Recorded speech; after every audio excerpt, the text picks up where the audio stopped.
My next guest, my last guest this evening, Laura Aboli, I encountered her some months ago now. I found her utterly inspiring when she spoke. A message of reclaiming our humanity, really, I suppose, is what it boils down to. Laura is here in the studio with me now. Good evening, Laura. Hi, Neil. Thank you. I'll ask you, first of all, when and why did you decide to put your head above the parapet? Because I don't think you hadn't spent a lifetime being out there. No, that's addressing the public. No, I hadn't. And the when was definitely at the beginning of the pandemic. And the why was my levels of frustration and anxiety and anger, honestly, about the things that I was witnessing.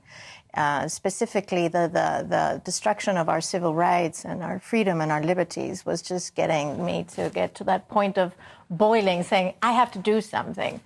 And what that was, I had no clue, but I started just writing, you know, to express what I was feeling and to really warn people as well, because my sort of, let's call it, awakening process started a few years ago.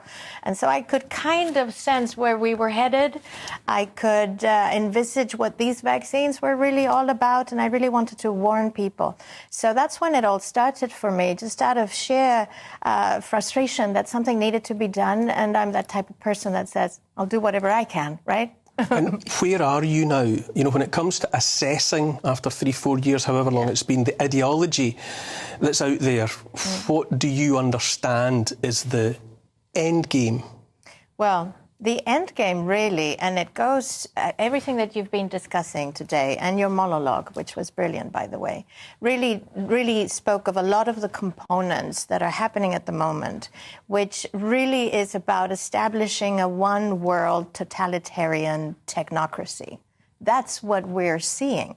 The problem is people cannot connect the dots to form this picture. And so we see seemingly unrelated events like the farmers' protests or transgenderism or whatever the case may be, that we're massive illegal migration.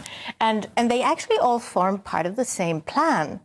Once you can identify that plan, it becomes really much more easy to say, oh, well, I can see why they're doing that. They want to control the food supply. Oh, well, I can see why this whole gender ideology is being spread across the schools worldwide. This is not just one nation that's suddenly having, no, it's worldwide. And that is already raising a lot of flags.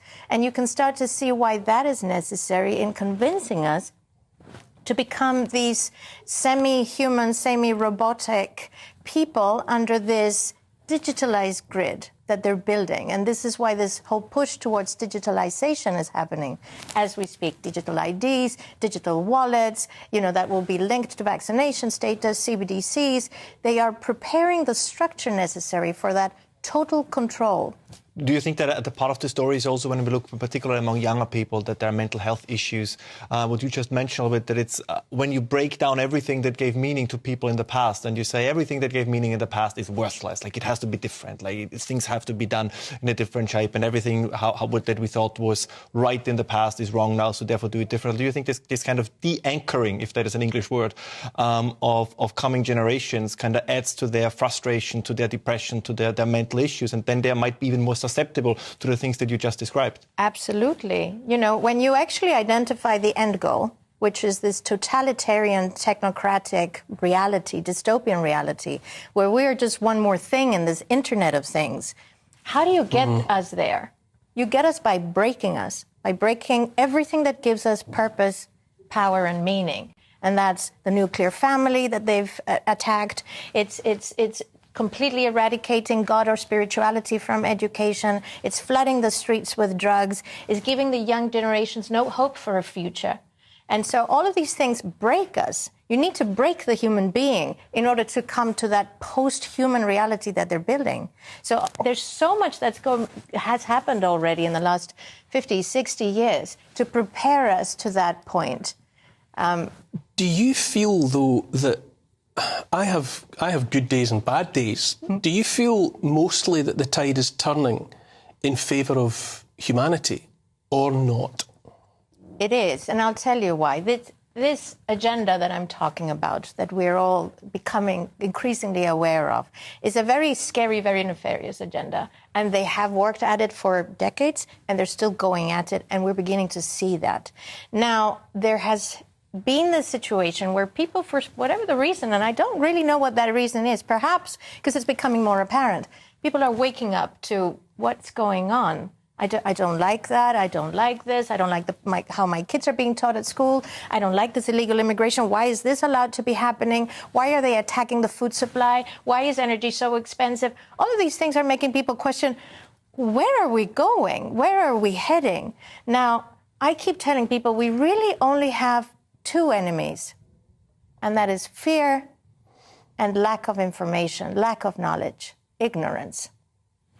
This is why they're going at censorship such a big way right now.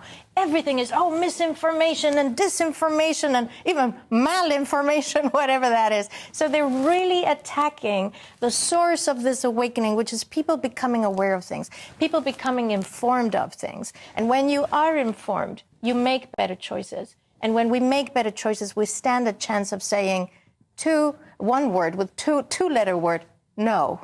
Do you think, sometimes I think we're lucky in a sense, because there's been generations who were not challenged, and now our generation faces a challenge. Massive and one. Maybe, it's worth being here for the big one. Well, when you actually step out of this fear paradigm that we are being fed 24/7, and we saw how badly that was during the pandemic. I think people really became aware of this constant fear-mongering from media, entertainment, you name it. Once you actually step out of that fear paradigm, because you become aware of that agenda, and you start claiming your own sovereignty and your own power based on knowledge that you've attained, then things start to change. And I think this is what is happening. And you become empowered and you think, you know what? I think I was meant to be right here, right now, at this time, because I want to make a difference. Because I believe we can. You, me, you, all of us, I think together. That's right. Run out of time, though. We are in the right place at the right time. Definitely you, Ralph. That's it for me this week. Thanks to all my guests, Gareth Wyn-Jones, James Melville, Ralph Scholhammer and Laura Aboli. Thank you so much. Coming up next, it's the Saturday 5.